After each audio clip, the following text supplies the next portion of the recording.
முதல்வர் ஸ்டாலின் கொளத்தூர் தொகுதியில் 4வது முறையாக போட்டியிடுகிறார். அதற்கான வேட்புமனுவை தேர்தல் அதிகாரி சாந்தியிடம் ஸ்டாலின் அளித்தார். ஏற்கனவே 2011, 2016, 2021 தேர்தலில் கொளத்தூரில் போட்டியிட்டார். பெரம்பூர் தொகுதியில் போட்டியிடும் தாவேக தலைவர் விஜய் இன்று தனது வேட்புமனுவை தாக்கல் செய்தார். பின்னர் பிரச்சாரத்திற்காக விஜய் புறப்பட்டுச் சென்றார். காரைக்குடி தொகுதியில் போட்டியிடும் சீமான் தேர்தல் நடத்தும் அலுவலரிடம் வேட்புமனுவை தாக்கல் செய்தார். தன்னுடன் தனது தாய் மற்றும் மனைவியை உடன் அழைத்து வந்திருந்தார். தனது மனைவி கயல்விழியை மாற்று வேட்பாளராகவும் மனு தாக்கல் செய்ய வைத்தார். திமுக தலைவர் ஸ்டாலின் கொளத்தூரிலும் தாவேக தலைவர் விஜய் பெரம்பூரிலும் இருவரும் ஒரே நேரத்தில் தங்கள் வேட்புமனுவை தாக்கல் செய்தனர். தொடர்ந்து பிரச்சாரத்திலும் ஈடுபட்டனர். கொளத்தூர் மக்கள் என்னை மாபெரும் வெற்றி பெற செய்வார்கள் என ஸ்டாலின் தெரிவித்தார். கொளத்தூர் தொகுதிக்கான எனது நலத்திட்டங்கள் மீண்டும் தொடரும் என்றார். தாவேக தலைவர் விஜய் பெரம்பூரிலிருந்து தனது பிரச்சாரத்தை துவங்கினார். இது நாடா இல்லை காடா, போலீஸ் என ஒன்று இங்கு இருக்கிறதா என விஜய் கேட்டார். பெண்கள் இரவு நேரங்களில் கழிப்பறை கூட செல்ல முடியவில்லை. வெற்றி பெற வாக்களித்து ஒரே ஒரு வாய்ப்பு கொடுங்கள், தமிழகத்தை மாற்றி காட்டுகிறேன் என்றார். தமிழகத்தில் அடிப்படை வசதிகள் கூட இல்லை, பாதுகாப்பு இல்லை. தமிழகத்தை நாம் காப்பாற்றியாக வேண்டுமென விஜய் பெரம்பூர் பிரச்சாரத்தில் பேசினார். ஸ்டாலின் வீட்டுக்கு செல்லும் நேரம் வந்துவிட்டது என்றார். திமுக தலைவரும் முதல்வருமான ஸ்டாலினின் கொளத்தூர் தொகுதியில் தாவேக தலைவர் விஜய் பிரச்சாரம் மேற்கொண்டார். பிரச்சார வாகனத்தை சுற்றிலும் மக்கள் கூட்டம் சூழ்ந்த நிலையில் விசில் சின்னத்துக்கு விஜய் வாக்கு சேகரித்தார். யாராவது பணம் கொடுத்தால் வாங்கிக் கொண்டு அவர்கள் காதிலேயே விசிலை ஊதி அனுப்புங்க என பெரம்பூர் பிரச்சாரத்தில் தாவேக தலைவர் விஜய் பேசியுள்ளார். தீய சக்தி திமுகவிடமிருந்து சட்டம் ஒழுங்கு சரியில்லாத நம் தமிழகத்தை நாம் காப்பாற்றியே ஆக வேண்டும் என்றார். சட்டசபை தேர்தலை முன்னிட்டு பிரதமர் மோடி ஏப்ரல் 3ஆம் தேதி சென்னை வருகிறார். ஏப்ரல் 4ஆம் தேதி அவர் மயிலாப்பூர் தொகுதியில் பிரச்சாரம் மேற்கொள்கிறார். தாவேக தலைவர் விஜயிடம் ரூபாய் 404.58 கோடிக்கு அசையும் சொத்துகள் இருப்பதாக தனது வேட்புமனுவில் தாக்கல் செய்துள்ளதாக தகவல் தெரியவந்துள்ளது. விஜய் வில்லிவாக்கம் தொகுதியில் மேற்கொள்ளவிருந்த தேர்தல் பிரச்சாரம் ரத்து செய்யப்பட்டுள்ளது. பாதுகாப்பு குறைபாடு இருப்பதால் ரத்து செய்யப்பட்டுள்ளதாக மாவட்ட செயலாளர் பூக்கடை முருகன் தெரிவித்துள்ளார். தமிழகத்தில் சட்டசபை தேர்தலுக்கான வேட்புமனு தாக்கல் இன்று தொடங்கிய நிலையில் முதல் நாளில் மொத்தமுள்ள 234 தொகுதிகளில் 251 வேட்புமனுக்கள் தாக்கலாகியுள்ளன. என் தொழிலே விவசாயம்தான், எனவே விவசாயிகளின் துன்பத்தை நான் அறிவேன். அதிமுக ஆட்சி அமைந்த பின் விவசாயிகள் வாங்கிய பயிர்க்கடன் தள்ளுபடி செய்யப்படும் என தென்காசி கடையநல்லூர் பிரச்சாரத்தில் பழனிசாமி பேசினார். சொந்த காலில் நிற்கும் அதிமுகவை உடைக்க முடக்க நடந்த எவ்வளவோ முயற்சிகள் தவிடு பொடியாக்கப்பட்டன என்றார். அதிமுக பொதுச் செயலாளர் பழனிசாமி வரும் 6ஆம் தேதி எடப்பாடி தொகுதியில் வேட்புமனு தாக்கல் செய்வார் என அறிவிக்கப்பட்டுள்ளது. ஜாடிக்கேற்ற மோடி போல மோடிக்கேற்ற அடிமையாக இபிஎஸ் இருக்கிறார். தமிழகம் என்றைக்குமே டெல்லிக்கு அவுட் ஆஃப் கண்ட்ரோல் என்பதை நிரூபித்து காட்ட வேண்டும் என காஞ்சிபுரம் பிரச்சாரத்தில் உதயநிதி பேசினார். இலவசம் என்ற பெயரில் மக்களை கையேந்த வைப்பதா? யாராவது இலவச பஸ் வேண்டுமென அரசிடம் கேட்டார்களா என சீமான் கேட்டார். எனக்கு குடிகாரர்களின் ஓட்டு வேண்டாம், குடிமக்களின் ஓட்டுதான் வேண்டும் என்றார். நான் மக்களிடம் திரள் நிதி கேட்கிறேன், அன்பு இருக்கிறது, கொடுக்கிறார்கள். ஆனால் நீயோ திருட்டு நிதி வைத்துக் கொண்டு கட்சி நடத்துகிறாய் என திமுகவை நாம் தமிழர் கட்சி தலைமை ஒருங்கிணைப்பாளர் சீமான் கடுமையாக சாடியுள்ளார். தமிழக மக்களை மீண்டும் ஒருமுறை ஏமாற்றலாம் என்ற திமுகவின் கனவு பலிக்காது என தினகரன் தெரிவித்துள்ளார். தேர்தல் அறிக்கை கதாநாயகனும் இல்லை, கதாநாயகியும் இல்லை என்றார். சாத்தான்குளம் தந்தை மகன் கொலை வழக்கில் அரசு தரப்பில் அறிக்கை தாக்கல் செய்யாததால் கூடுதல் அவகாசம் அளித்து வழக்கை ஏப்ரல் 2ஆம் தேதிக்கு நீதிபதி முத்துக்குமரன் ஒத்திவைத்தார். கோவை ஏர்போர்ட்டில் பிரதமர் மோடியை வரவேற்கும் குழுவில் பெயர் இருந்தும் அண்ணாமலை வரவில்லை என்று பாரதிய ஜனதா எம்எல்ஏ வானதி கூறிய நிலையில் வரவேற்பு குழுவில் அவரது பெயரே இல்லை என்பது வெட்ட வெளிச்சத்துக்கு வந்து புது சர்ச்சையை கிளப்பியுள்ளது. பட்டியல் தயாரித்தவர்கள் யார், பெயர் விடுபட யார் காரணம், வானதி ஏன் அப்படி சொன்னார் என்பது பற்றி பாரதிய ஜனதா மேலிடம் விசாரணையை தொடங்கியுள்ளது. ஈரானில் உள்ள புதிய மற்றும் மிகவும் நியாயமான ஒரு தரப்புடன் அமெரிக்கா ஆலோசனையில் ஈடுபட்டுள்ளது என அமெரிக்க அதிபர் டிரம்ப் தெரிவித்தார். ஒப்பந்தத்தை ஏற்காவிட்டால் ஈரானை நிர்மூலமாக்குவோம் என்றார். தமிழகத்தில் பெண்களுக்கு பாதுகாப்பு இல்லாத போதைப் பொருள் அதிகமாக உள்ள இந்த அவலத்துக்கு திமுகவே காரணம். தமிழகத்தை இத்தகைய நிலைக்கு தள்ளிய திமுக ஆட்சி விரைவில் விடைபெறுகிறது என முதல்வர் ஸ்டாலினின் கொளத்தூர் தொகுதி பிரச்சாரத்தில் தாவேக தலைவர் விஜய் பேசினார். திமுகவுடன் கூட்டணி அமைத்த தேமுதிக மீது அதிருப்தியில் இருந்து வந்த ஹொசூர் மாநகர் மாவட்ட செயலாளர் ராமசாமி ரெட்டி அதிமுக முன்னாள் அமைச்சர் பாலகிருஷ்ண ரெட்டி முன்னிலையில் தனது ஆதரவாளர்களோடு அதிமுகவில் இணைந்தார். தாவேக தலைவர் விஜயின் மனைவி பேரில் ரூபாய் 15.51 கோடிக்கு அசையும் சொத்துக்கள் உள்ளன. சாலிகிராம் இந்தியன் ஓவர்சீஸ் வங்கி கிளையில் ரூபாய் 213.36 கோடி சேமிப்பு கணக்கில் வைத்துள்ளார். இந்திரா நகர் ஆக்சிஸ் வங்கி கிளையில் ரூபாய் 5.79 கோடி நிலையான வைப்புத் தொகை உள்ளது. மக்களை சந்திக்க என்றுமே நாங்கள் பயந்ததில்லை என உதயநிதி தெரிவித்தார். மக்கள் சந்திக்கும் இயக்கம் திமுக, எனது ரோல் மாடல் தந்தை ஸ்டாலின் தான் என்றார். மதுரை கிழக்கு தொகுதி அதிமுக முன்னாள் எம்எல்ஏ தமிழரசன் தனது ஆதரவாளர்களுடன் முதல்வர் ஸ்டாலின் முன்னிலையில் திமுகவில் இணைந்தார். மிக்சி, கிரைண்டர், வாஷிங் மிஷின் வாங்க வேண்டும் என உங்களிடம் கூப்பன் கேட்டது யார்? மக்களை இலவசத்திற்காக கையேந்து வைப்பது சரியா என சீமான் கேள்வி எழுப்பினார். திருச்சி வயலூர் முருகன் கோயிலில் புதுச்சேரி முதல்வர் ரங்கசாமி சுவாமி தரிசனம் செய்தார். புதுச்சேரி வளர்ச்சிக்கு தரிசனம் செய்ததாக கட்சியினர் தெரிவித்தனர். கொளத்தூரில் தேர்தல் பிரச்சாரத்தில் ஈடுபட்ட தாவேக தலைவர் விஜய் தனது கட்சியின் வேட்பாளர் VS பாபுவுக்கு பதில் மாதவரம் வேட்பாளர் பிரபு பெயர் கூறியதால் சிறிது நேரம் குழப்பமான சூழல் நிலவியது. முதல்வர் சொன்னது போல் போட்டி தமிழ்நாடு அணியா டில்லி அணியா என்பதுதான் என அமைச்சர் மகேஷ் தெரிவித்தார். நமது நாட்டிற்கு எதிராக செயல்படக்கூடிய அணியை வீழ்த்துவதுதான் எங்களது ஒரே லட்சியம் என்றார். அதிமுக தலைமையிலான கூட்டணி மகத்தான வெற்றி பெறும். EPS ஹீரோவாக விளங்குவார் என முன்னாள் அமைச்சர் செல்லூர் ராஜு தெரிவித்தார். பொள்ளாச்சியில் பாலியல் வன்கொடுமைகள் செய்யப்பட்டு வழக்கு பதிவு செய்யப்படாத ஆட்சிதான் அதிமுக ஆட்சி. அவர்கள் எங்களை பற்றி பேசுவதற்கு எந்த அருகதையும் இல்லை என MP கனிமொழி கூறினார். இலவசங்கள் மக்களை ஏமாற்றும் வேலை என சொன்னவர்கள் எல்லாம் அதே வழிக்கு வந்துவிட்டனர். எதிர்காலத்தில் சீமானும் அதே வழிக்கு வந்துவிடுவார் என அமைச்சர் பெரிய கருப்பன் தெரிவித்தார். பிரச்சார வாகனத்திற்கு போலீஸ் பாதுகாப்பு இல்லை என தேர்தல் ஆணையத்துக்கு தாவேக தலைவர் விஜய் புகார் அளித்துள்ளார். போக்குவரத்து மாற்றமும் செய்யவில்லை, மக்களின் பாதுகாப்புக்கு ஆபத்தாக அமைந்துள்ளதாக கூறியுள்ளார். திமுக தேர்தல் அறிக்கை கதாநாயகனோ கதாநாயகியோ இல்லை, மாறாக வில்லனாகவும் காமெடியனாகவும் தான் உள்ளது என அன்புமணி தெரிவித்தார். திமுக தேர்தல் அறிக்கை யாருக்கும் பயனடையாத ஆணி என்றார்.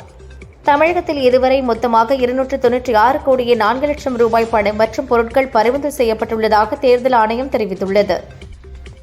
கன்னியாகுமரி மாவட்டத்தில் காங்கிரஸ் வசமுள்ள விளவங்கோடு தொகுதியையும் மார்க்சிஸ்ட் கம்யூனிஸ்ட் வசமுள்ள பத்மநாபபுரம் ஆகிய 2 தொகுதிகளை இரு கட்சிகளும் பரஸ்பரமாக மாற்றிக்கொள்ள முடிவு செய்துள்ளன. மகளிர் உரிமை தொகை மூலம் பொருளாதாரம் வளர்ச்சியடையுமே தவிர அது இலவசம் கிடையாது என்கிறார் MP கனிமொழி. கடந்த தேர்தலில் அளிக்கப்பட்ட 505 வாக்குறுதிகளில் 404 வாக்குறுதிகள் நிறைவேற்றப்பட்டன என்றார். விஜயை நான் தலைவராக ஏற்றுக்கொள்ளவில்லை என அமைச்சர் துரைமுருகன் தெரிவித்தார். அதனால் அவரது கருத்துக்களை பொருட்படுத்த தேவையில்லை என்றார். பீகார் முதல்வர் நிதிஷ்குமார் தனது மேலவை உறுப்பினர் பதவியை ராஜினாமா செய்தார். சட்ட மேலவை தலைவர் அவதேஷ் நாராயண் சிங் இதனை உறுதிப்படுத்தியுள்ளார். இது ஒரு தலைமுறைக்கான தேர்தல். வசதியான வாழ்க்கையை உதறி தள்ளிவிட்டு எல்லா வழிகளையும் தாங்கிக் கொண்டு உங்களுக்காக நன்றிக்கடன் செலுத்த வந்துள்ளதாக சென்னை பெரம்பூரில் தாவேக தலைவர் விஜய் பிரச்சாரத்தின் போது பேசினார். அமமுகவிற்கு குக்கர் சின்னத்தை ஒதுக்கீடு செய்து தேர்தல் ஆணையம் உத்தரவிட்டுள்ளது. சட்டசபை தேர்தலில் அமமுக 11 இடங்களில் போட்டியிடுகிறது. நாங்கள் 10,000 தருகிறோம் என்கிறோம், திமுக 8,000 தருகிறோம் என்கிறார்கள். மக்கள்தான் யாரை நம்ப வேண்டுமென முடிவு செய்ய வேண்டுமென திண்டுக்கல் சீனிவாசன் தெரிவித்தார். திமுக ஆட்சியில் குழந்தைகளுக்கு கூட பாதுகாப்பு இல்லை. ஸ்டாலினுக்கு மக்கள் முக்கியமில்லை, குடும்பத்தோடு சேர்ந்து கொள்ளையடித்ததுதான் முக்கியம் என தாவேக தலைவர் விஜய் சொன்னார். பாமகவின் 2ஆம் கட்ட வேட்பாளர் பட்டியலை அன்புமணி வெளியிட்டார். தருமபுரியில் சௌமியாவும், பெரம்பூரில் திலகபாமா உள்ளிட்ட 15 பேர் கொண்ட வேட்பாளர்களை அறிவித்தார். அதிமுக கூட்டணியில் பாமகவிற்கு 18 தொகுதிகள் ஒதுக்கப்பட்ட நிலையில் ஏற்கனவே 3 பேர் அறிவித்த நிலையில் இன்று மீதமுள்ள 15 பேரை அறிவித்தார். திமுக கூட்டணியில் சீட் எண்ணிக்கையை அதிகரிக்கும் திறன் இல்லை என்றால் ஏன் வேட்பாளர்களை குலுக்கல் முறையில் தேர்ந்தெடுக்கக்கூடாது என பிரவீன் சக்கரவர்த்தி கேள்வி எழுப்பினார். குறைந்தபட்சம் வேட்பாளர் தேர்வு முறையாவது நேர்மையாகவும் நீதியாகவும் இருக்கும் என்றார். பாமக 2ஆம் கட்ட வேட்பாளர்கள் பட்டியலில் தருமபுரியில் அன்புமணியின் மனைவி சௌமியாவும், விஜய் போட்டியிடும் பெரம்பூர் தொகுதியில் திலகபாமாவும், பிரேமலதா போட்டியிடும் விருதாச்சலத்தில் தமிழரசு ஆதி மூலம் வேட்பாளர்களாக அன்புமணி அறிவித்துள்ளார். திமுக கூட்டணி கட்சி தலைவர்களுக்கு முதல்வர் ஸ்டாலின் இன்று தேநீர் விருந்து அளிக்கிறார். தேர்தல் பிரச்சாரம் மற்றும் தேர்தல் பணிகள் குறித்து விருந்தின் போது கூட்டணி கட்சி தலைவர்களுடன் ஆலோசனை நடத்துகிறார். திருவாடானை திரௌபதி அம்மன் கோவில் திருக்கல்யாண விழா கொடியேற்றத்துடன் விமரிசையாக துவங்கியது. அம்மனுக்கு சிறப்பு அபிஷேகம் அலங்காரம் செய்யப்பட்டது. தனியார் நிறுவனம் நடத்திய கருத்து கணிப்பில் புதுச்சேரியில் அடுத்தும் தேசிய ஜனநாயக கூட்டணி ஆட்சி அமைந்து முதல்வராக ரங்கசாமி வருவார் என தெரிவித்துள்ளது என அமைச்சர் லட்சுமி நாராயணன் தெரிவித்தார். இந்த கருத்து கணிப்பு விரைவில் மக்களின் தீர்ப்பாக மாறும் என்றார். 2500 ஆண்டுகளுக்கு முன்பே ஆட்சி பொறுப்பையே வீசி எறிந்து துறவரம் பூண்டவர் மகாவீரர் என அன்புமணி தெரிவித்துள்ளார். மகாவீரரின் பிறந்த நாளை கொண்டாடும் சமண சகோதரர் சகோதரிகளுக்கு வாழ்த்துக்களை தெரிவித்துக் கொண்டார். பல்வேறு தரப்பிலும் பாராட்டக்கூடிய தேர்தல் அறிக்கையாக திமுக தேர்தல் அறிக்கை அமைந்துள்ளது என திமுக எம்பி கனிமொழி தெரிவித்தார். 80,000 பேர் உள்பட பலதரப்பட்டவர்களிடமிருந்து பெறப்பட்ட கருத்துக்கள் அடிப்படையில் தேர்தல் அறிக்கை தயார் செய்யப்பட்டது என்றார். அதிமுக தேர்தல் அறிக்கை யாரும் பார்க்கவில்லை, பொருட்படுத்தவில்லை என திமுக எம்பி கனிமொழி தெரிவித்தார். அவர்களை நாங்கள் காப்பியடிக்கவும் தேவையில்லை, அதிமுக தான் எங்களை காப்பியடித்துள்ளது என பழனிசாமி விமர்சனத்திற்கு பதிலளித்துள்ளார். வாக்காளர்களுக்கு பணம் கொடுப்பதை தடுக்க தேர்தல் விதிகளை மாற்றக் கோரி மதுரை அமர்வில் மதுரையைச் சேர்ந்த ரமேஷ் மனு அளித்து வழக்கு தாக்கல் செய்துள்ளார். திமுக கூட்டணியில் உள்ள தேமுதிக போட்டியிடும் 10 தொகுதிகள் இறுதி செய்யப்பட்டுள்ளதாகவும் தொகுதி விவரங்களை முதல்வர் ஸ்டாலின் அறிவிப்பார் என்றும் தேமுதிக பொருளாளர் சுதேஷ் தெரிவித்துள்ளார். பிரதமர் மோடி என்டிஏ கூட்டணி வேட்பாளர்களை ஆதரித்து ஏப்ரல் 3ஆம் தேதி புதுச்சேரியில் ரோட் ஷோ நடத்துகிறார். ஏப்ரல் 6 நடக்கும் பிரச்சார பொதுக்கூட்டத்தில் அமித்ஷா பங்கேற்று பேசுகிறார். ஏப்ரல் 7 அண்ணாமலையின் இருசக்கர வாகன பிரச்சார ஊர்வலம் நடைபெறுகிறது என அமைச்சர் நமச்சிவாயம் தெரிவித்துள்ளார். பாஜக ஆளும் மாநிலங்களில் மீன்கள் உணவாக சாப்பிடுவதில்லை என்ற மம்தாவின் குற்றச்சாட்டுக்கு கண்டனம் தெரிவிக்கிறேன். அவரது கருத்து ஆதாரமற்றது. திரிபுரா அதிக அளவில் மீன்கள் பயன்படுத்தும் மாநிலமாக உள்ளது என திரிபுரா முதல்வர் மாணிக் சஹா பதிலளித்துள்ளார். சிறுபான்மையினர் என்று கூறினால் அவர்களை பீய்ந்த செருப்பால் அடையுங்கள் என சீமான் தெரிவித்தார். சிறுபான்மையினருக்கு ஸ்டாலின் தான் பாதுகாப்பு என்றால் அல்லாஹ் இயேசு பாதுகாக்கவில்லையா என கேட்டார். நல்ல காலம் பிறக்கும் வரை தேர்தலில் போட்டியிட வேண்டாம், உங்கள் எதிரிகள் வீழும் நேரம் இது, பொறுமையாக இருங்கள் என நாடி ஜோதிடர் அறிவுறுத்தியதால் சட்டசபை தேர்தலில் போட்டியிட அண்ணாமலை மறுத்துவிட்டதாக தகவல் வெளியாகியுள்ளது. தாவேக தலைவர் விஜய் என்று பிரச்சாரம் தொடங்க உள்ள நிலையில் கர்ப்பிணிகள், சிறுவர்கள், முதியவர்கள் உள்ளிட்டோர் நேரில் வர வேண்டாம் என கட்சி தலைமை வேண்டுகோள் விடுத்துள்ளது. டாலருக்கு நிகரான இந்திய ரூபாயின் மதிப்பு 95 ரூபாய் அளவிற்கு வீழ்ச்சி அடைந்தது. இறுதியாக 94.78 ரூபாயாக உள்ளது. வங்கதேச எல்லை அருகே லஷ்கர் இ தொய்பா பயங்கரவாத அமைப்பைச் சேர்ந்த முக்கிய புள்ளி ஷபீர் அகமது லோனை டெல்லி சிறப்பு பிரிவு போலீசார் கைது செய்தனர். ராஜ்யசபாவுக்கு தேர்ந்தெடுக்கப்பட்டு 2 வாரங்களுக்கு பிறகு பாரதிய ஜனதா தேசிய தலைவர் நிதின் நபீன் இன்று பீகார் சட்டசபை உறுப்பினர் பதவியை ராஜினாமா செய்தார். பிரதமர் மோடி தனது கேரள பிரச்சாரத்தின் போது சபரிமலையில் நடந்த முறைகேடுகள் குறித்து எதுவும் பேசவில்லை என காங்கிரஸ் எம்பி ராகுல் விமர்சித்துள்ளார். எரிவாயு தட்டுப்பாடுகளை தடுக்க ரேஷன் கடைகளில் வரும் 60 நாட்களுக்கு மண்ணெண்ணெய் விநியோகம் செய்ய மத்திய அரசு உத்தரவிட்டுள்ளது. திருமலை திருப்பதி கோயிலில் ஸ்ரீவாரி பெருமானின் வருடாந்திர வசந்தோற்சவம் துவங்கியது. ஸ்ரீதேவி பூதேவி சமேத மலையப்ப சுவாமி கோவில் அருகில் உள்ள வசந்த மண்டபத்திற்கு கொண்டு செல்லப்பட்டனர். அங்கு அவர்களுக்கு ஸ்நபன திருமஞ்சனம் நடத்தப்பட்டது. இதில் ஏராளமான பக்தர்கள் கலந்து கொண்டனர். சிவகங்கை மாவட்டம் தாயமங்கலம் முத்துமாரியம்மன் கோயில் பங்குனி பொங்கல் விழா கொடியேற்றத்துடன் விமர்சையாக துவங்கியது. 5ஆம் தேதி பொங்கலும் 6ஆம் தேதி தேரோட்டமும் நடைபெறவுள்ளது. கரூர் ஸ்ரீ அலங்காரவல்லி சவுந்தரநாயகி உடனுரை ஸ்ரீ கல்யாண பசுபதீஸ்வரர் கோயிலில் பங்குனி பெருவிழாவின் முக்கிய நிகழ்வான திருக்கல்யாண வைபவம் வெகு விமரிசையாக நடைபெற்றது. தொடர்ந்து சுவாமிகளுக்கு தூப தீபங்கள், மகா தீபாராதனை காட்டப்பட்டது. பக்தர்களுக்கு மஞ்சள் கயிறு பிரசாதம் வழங்கப்பட்டது. சென்னை வடபழனி முருகன் கோவிலில் பங்குனி உத்திர திருவிழா லட்சார்ச்சனையுடன் தொடங்கியது. இதில் திரளான பக்தர்கள் கலந்து கொண்டு சாமி தரிசனம் செய்தனர். கோவை சிங்காநல்லூர் தொகுதிக்கு உட்பட்ட கொடிஷியா அருகே தேர்தல் பறக்கும் படையினர் மேற்கொண்ட சோதனையில் கணக்கில் வராத ரூபாய் 24 லட்சம் பணம் பறிமுதல் செய்யப்பட்டது.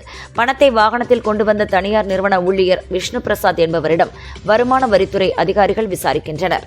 உயிருள்ளவரை உஷா திரைப்படத்தின் பாடல்களை வர்த்தக ரீதியாக பயன்படுத்த தடை கோரி சென்னை ஹைகோர்ட்டில் டி. ராஜேந்தர் வழக்கு தொடர்ந்துள்ளார். இவ்வழக்கில் ஏப்ரல் 20ஆம் தேதிக்குள் பதிலளிக்க ஏவிஎம் மற்றும் WLEPIC மீடியா நிறுவனத்திற்கு கோர்ட் உத்தரவு பிறப்பித்துள்ளது. ஜாய் கிறிசில்டா குழந்தைக்கு மாதம்பட்டி ரங்கராஜன் தந்தை என DNA பரிசோதனையில் உறுதியாகியுள்ளது.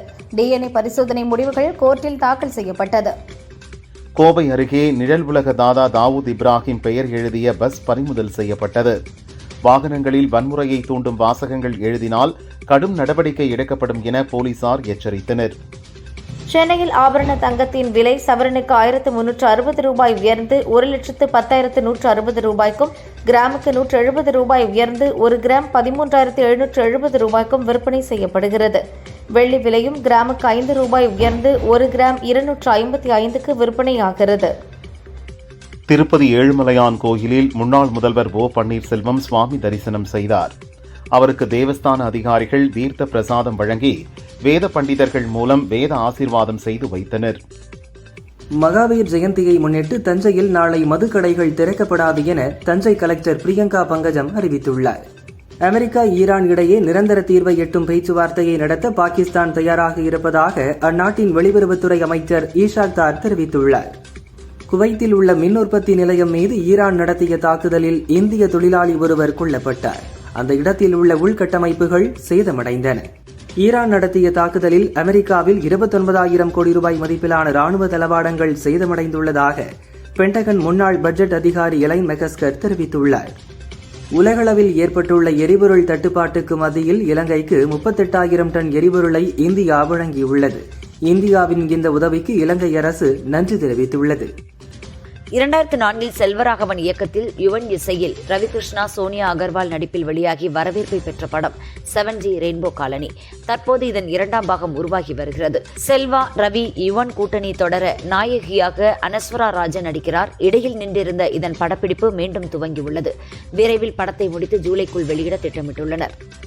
இந்தியில் அறிமுகமானாலும் தமிழ், தெலுங்கில்தான் அதிகம் நடித்துள்ளார் ராஷி கண்ணா. தெலுங்கில் இவரது நடிப்பில் வெளியான கடைசி 2 படங்களான தெலுங்கு கடா மற்றும் உஸ்தாத் பகத்சிங் ஆகிய படங்கள் தோல்வியை தழுவின. அதன் பிறகு அவருக்கு அங்கு பட வாய்ப்புகள் இல்லை. இதனால் இந்தியில் கவனம் செலுத்த துவங்கியுள்ளார். தற்போது 2-3 படங்களில் நடிக்க ஒப்பந்தமாகியுள்ளாராம். நடிகை ஐஸ்வர்யா ராஜேஷ் தமிழில் தொடர்ந்து படங்களில் நடித்தாலும் சமீப காலமாக தெலுங்கில் அதிக கவனம் செலுத்துகிறார். கடந்த ஆண்டு மூத்த நடிகர் வெங்கடேஷுடன் சங்கராந்திகி வஸ்துனாம் படத்தில் நடித்தார். அந்த படம் ஹிட் ஆனது. இப்போது மற்றொரு மூத்த நடிகரான நாகார்ஜுனாவின் 100வது படத்தில் நாயகியாக இணைந்துள்ளார். இதில் தபு, சுஷ்மிதா பட் ஆகியோரும் நடிக்கின்றனர். ரா கார்த்திக் இயக்குகிறார். துரை செந்தில்குமார் இயக்கத்தில் லெஜண்ட் சரவணனின் லீடர் படம் ஏப்ரல் 10 ரிலீஸ் ஆகிறது. இதில் முக்கிய வேடத்தில் நடித்துள்ள நடிகை லட்சுமி மகள் ஐஸ்வர்யா கூறுகையில், படத்தின் ஹீரோ சரவணன் நல்ல மனுஷன். அதை நானே நேரில் பார்த்தேன். இந்த படத்துக்காக ஜெய்ப்பூர் போனோம். அங்கு நல்ல சாப்பாடு. என்னை ராணி மாதிரி பார்த்து கொண்டார். ஒட்டுமொத்த படக்குழுவையும் தங்கமாக பார்த்து கொண்டார். இப்படிப்பட்ட லீடர் இருந்தால் வீடும் நாடும் நன்றாக இருக்கும் என்றார். நடிகர் தம்பி ராமையா கதையில் அவர் மகன் உமாபதி இயக்கத்தில் நட்டி நடராஜ் நாயகனாக நடித்துள்ள படம் TN 2026. ஸ்ரிதா ராவ், சாந்தினி தமிழரசன், யாஷிகா ஆனந்த், MS பாஸ்கர், இளவரசு, தம்பி ராமையா உள்ளிட்டோர் நடித்துள்ளனர். தமிழகத்தில் சட்டசபை தேர்தல் நடக்கவுள்ள நிலையில் அரசியல் தொடர்பான கதையில் உருவாகியுள்ள இப்படம் ஏப்ரல் 10 ரிலீஸ் என அறிவித்துள்ளனர். தமிழ் சினிமாவில் 2 வாரங்கள் வெளியீட்டில் சுணக்கம் ஏற்பட்டது. ஆனால் இந்த வாரம் ஏப்ரல் 3 கார்மேனி செல்வம், கெஸ்ட், காளிதாஸ் 2, லீடர், மரகதமலை, நீலிரா ஆகிய 6 படங்கள் வெளியாவதாக அறிவிக்கப்பட்டுள்ளது.